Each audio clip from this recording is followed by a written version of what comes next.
the Biden family as criminals, in which, according to the pollsters, would have made a 17-point difference in the election result.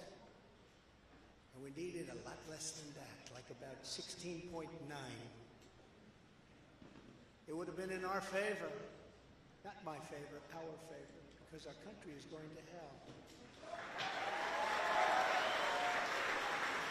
And we remembered the 51 intelligence agents who said Hunter Biden's laptop was Russian disinformation. It didn't exist. It was Russian disinformation. Remember that? And that was all confirmed strongly by the FBI when they all knew that it wasn't Russian disinformation. And so much more. Our elections were like those of a third world country. And now this massive election interference at a scale never seen before in our country, beginning with the radical left, George Soros-backed prosecutor Alvin Bragg of New York,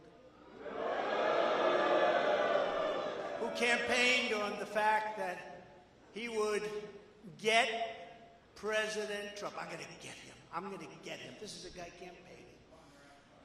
You want to get President Trump at any cost, and this before he knew anything about me, didn't know a thing about me. He was campaigning. As it turns out, virtually everybody that has looked at this case, including rhinos and even hardcore Democrats, say there is no crime and that it should never have been brought. Never have been brought. Never brought. Even people that aren't big fans have said it. They said this is not the right thing to do. It's an insult to our country, as the world is already laughing at us for so many other reasons, like our open borders, our incompetent withdrawal from Afghanistan, where we left behind American citizens, $85 billion worth of the best military equipment in the world, lost 13 magnificent young lives, and far too many to mention that are so badly hurt with the loss of arms and legs and facial obliteration. The most embarrassing time in our country's history, in my opinion. Then our give up on energy independence and even energy dominant. We're going to be dominant within 6 months, more than any other nation times 2.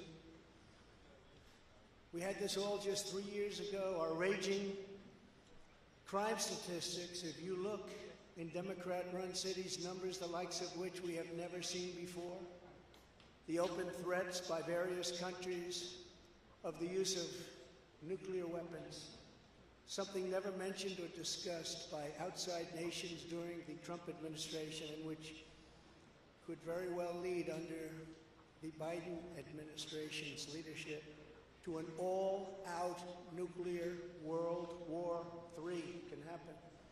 We're not very far away from it, believe it or not.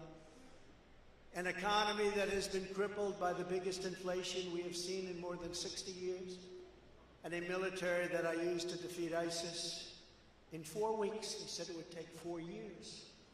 4 weeks.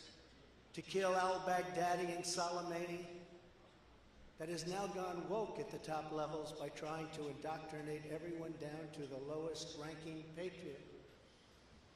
But now they have really stepped up their efforts by indicting the 45th President of the United States, who received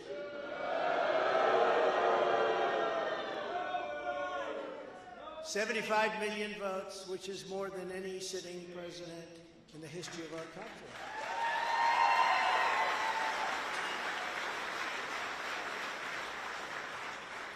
And in the wings, they've got a local racist Democrat district attorney in Atlanta who is doing everything in her power to indict me over an absolutely perfect phone call, even more perfect than the one I made with the president of Ukraine. Remember, I kept saying that's a perfect call. This one was more perfect. Nobody said, sir, you shouldn't say that. Many people on the phone. Or hung up in disgust because of something I inappropriately said. Because nothing was said wrong. In fact, at the end of the call, we agreed to continue our conversation about election fraud and election fraud specifically in Georgia, at a later time. Many people on the phone, including lots of lawyers, nobody found anything wrong with that perfect call until a book promotion tour many months later. All of a sudden they say, you know, I remember Trump making a call. Let's look at that. This fake case was brought only to interfere with the upcoming 2024 election, and it should be dropped immediately.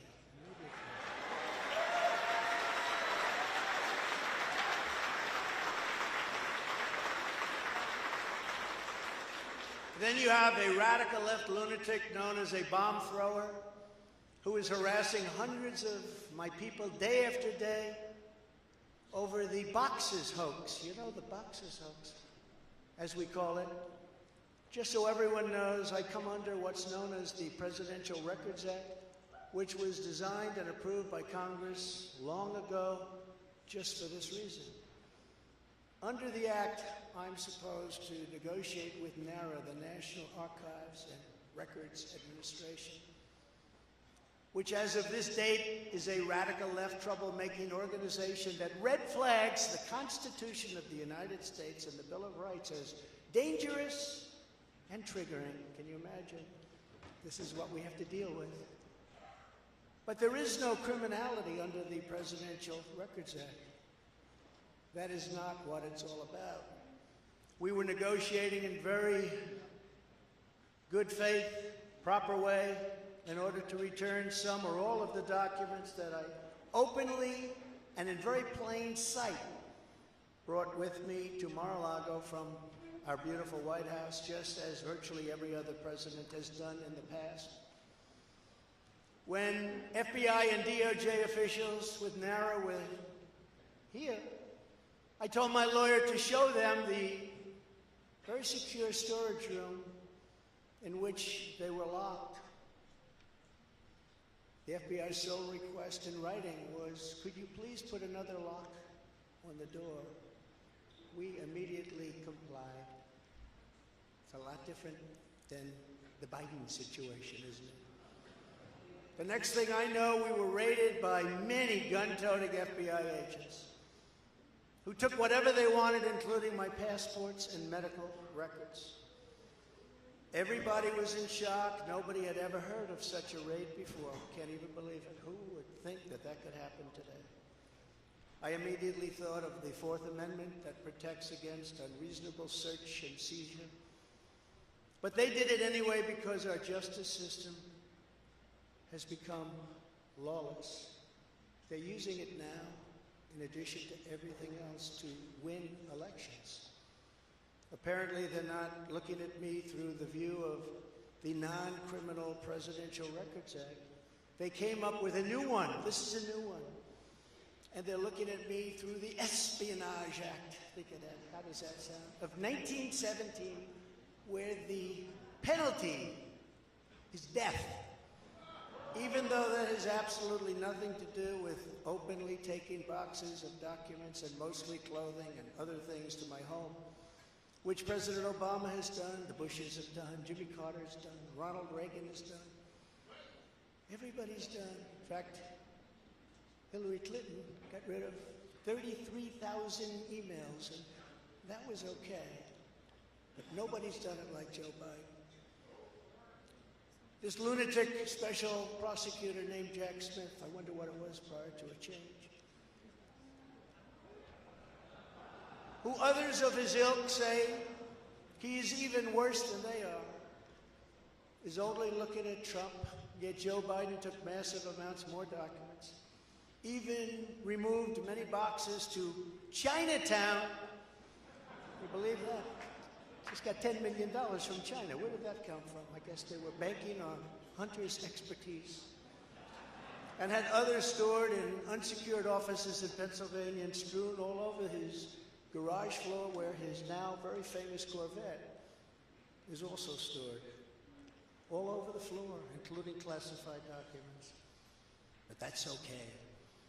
Perhaps most importantly, he has 1,850 boxes in Delaware, which he is refusing to give up. But isn't that real obstruction? That's obstruction. As president, I have the right to declassify documents. And the process is automatic. If I take them with me, it's automatic. Declassify. Biden was vice president. He had absolutely no right to declassify as vice president. He doesn't come under the non-criminal Presidential Records Act. He comes under the very criminal Federal Records Act, unfortunately for him, but it's not going to matter because they don't follow the law, which has very severe penalties. He had classified documents that he took while he was a senator, which is absolutely inexcusable. And other senators, including Democrats, are outraged. But he's not being harassed and hounded like the people who work for me are. In fact, they seem to have forgotten about his documents entirely. So many, thousands and thousands. It's okay with him. They like to say that I'm obstructing, which I'm not, because I was working with NARA very nicely until the raid on my home. But Biden is obstructing by making it impossible to get the 1,850 boxes or explain why many documents were located in Chinatown. Can't explain it. Why were they in Chinatown? I don't know. Lastly, I'm under investigation. This time a civil investigation by another racist in reverse, who also campaigned on, I will get Trump. I will get him. This was her campaign. Never ran for office. I will get him. Her name is Letitia James. And she proclaimed while campaigning, quote, I look forward to going into the office of the Attorney General every single day, suing him, and then going home. Before she knew me. She announced, what is fueling my soul right now is Trump. And that she had her eyes on Trump Tower. Those eyes are focused on Trump Tower. Didn't know the young lady. She even assured her supporters in an election promise that we're going to definitely sue him. We're going to be a real pain in the ass. He's going to know my name personally.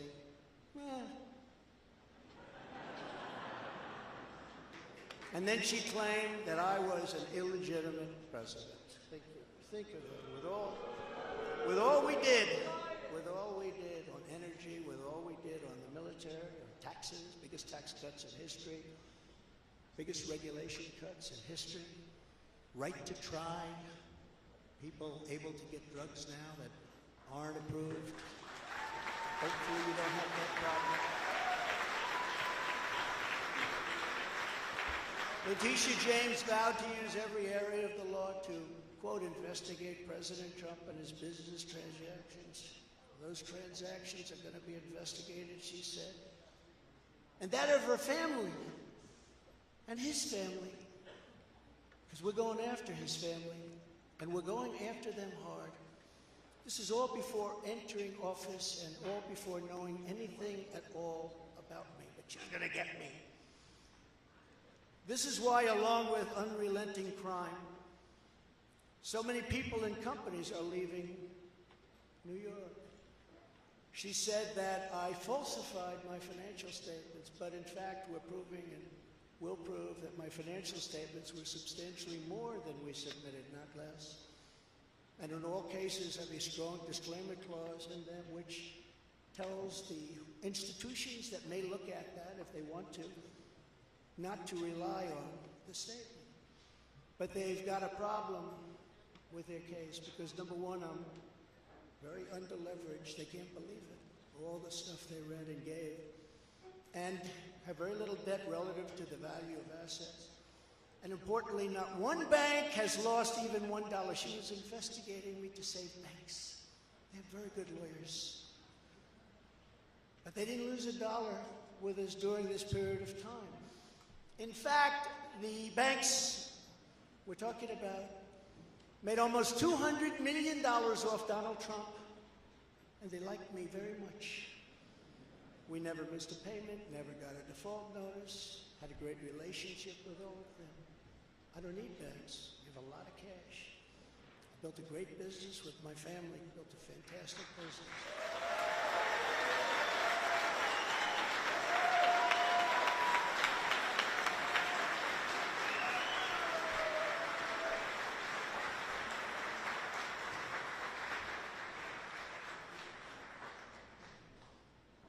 son here who's done a great job, and I have another son here who's done a great job.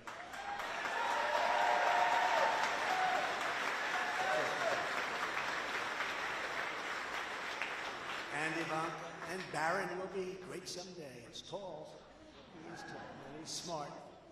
But I have a great family, and they've done a fantastic job, and we appreciate it very much. They've gone through a lot. So she's suing me over banks that weren't defrauded, when she should be focused on violent crime that's driving people out of the state. This is a persecution, not an investigation. She's put our family through hell. It's cost hundreds of millions of dollars to defend, but our heads are held very, very high. They want to settle the case, but I want no part of that. So here we are now. It's where we were today, in a city that was so great just 4 or 5 years ago. But now we're there. Spend time there today, as you possibly read, with a local failed district attorney charging a former president of the United States for the first time in history, on a basis that every single pundit and legal analyst said, there is no case. There's no case. They kept saying, there's no case.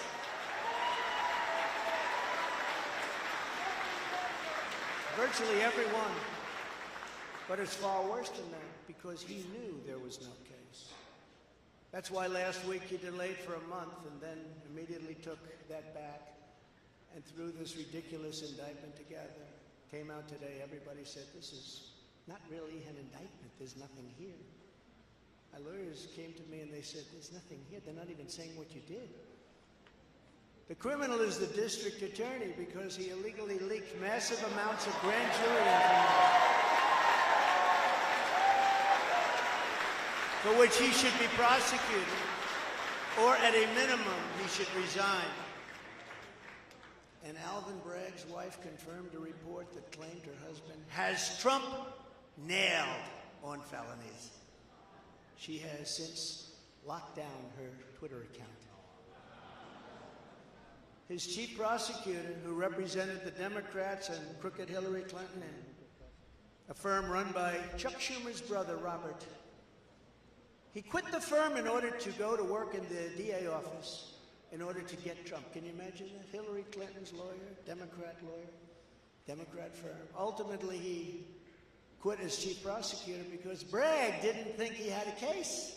Think of that same guy that brought this ridiculous thing today. Yet during his investigation, this prosecutor named Mark Pomerantz wrote and published a book saying all sorts of privileged things, and has been very strongly reprimanded. He was reprimanded so strongly. I've never seen anything like it. I'm probably the end of it. But what he did was probably very illegal. But he was very, very strongly reprimanded. Even District Attorney Bragg was furious with him. They were having a tremendous fight in the office because of it. But hope is never lost, because various prosecutors in the DA's office also quit because they thought President Trump was being treated very unfairly. How about that? Isn't that great? Oh, I love them. I'd like to meet them. I'd like to meet them. The DA's office even had a web page. Meet the team of executives who have done this to President Trump. That was the title. Isn't that nice? They immediately had to take it down. Meanwhile, overall, crime in New York was up 30% last year. Much more than that the year before, with felony assaults, robberies, and burglaries all up by massive, massive numbers. Not the same place that I know, not the same place that you know. And this is where we are right now. I have a Trump-hating judge with a Trump-hating wife and family, whose daughter worked for Kamala Harris and now receives money from the Biden-Harris campaign, and a lot of it. We recently had another trial, and the same judge told the fine man who worked for me for many, many years that if you admit your guilt, you will be in jail for 90 days. But if you don't, If we go through a trial and you're found guilty, you're going away for 10 years and maybe longer, which for a 75-year-old man with a great family really means life. What the prosecutors and judge did to that man, I will never forget, because it's right out of the old Soviet Union. That's where we are. They said, you say anything about Trump, meaning that's bad, and you won't even have to serve the 90 days. You'll walk free. And they say that to many of my employees. We have this Jack Smith lunatic threatening people every single day through his representatives. They're threatening jail terms. But talk about Trump and you'll go free. This is where we are as a nation. Who would have thought? They can't beat us at the ballot box, so they try and beat us through the law. That's the country in which we live, however, right now. The USA is a mess. Our economy is crashing. Inflation is out of control. Russia has joined with China. Can you believe that? Saudi Arabia has joined with Iran.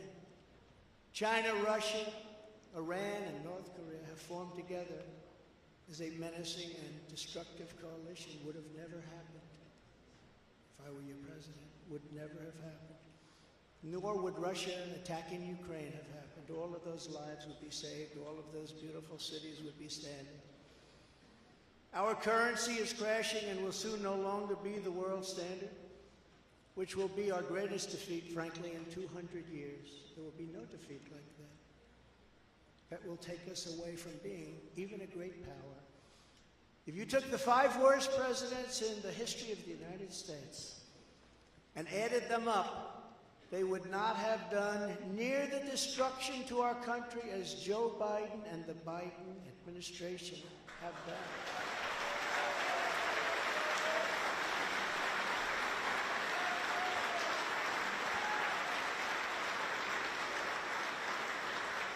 Incredibly, we are now a failing nation. We are a nation in decline. And now these radical left lunatics want to interfere with our elections by using law enforcement. We can't let that happen.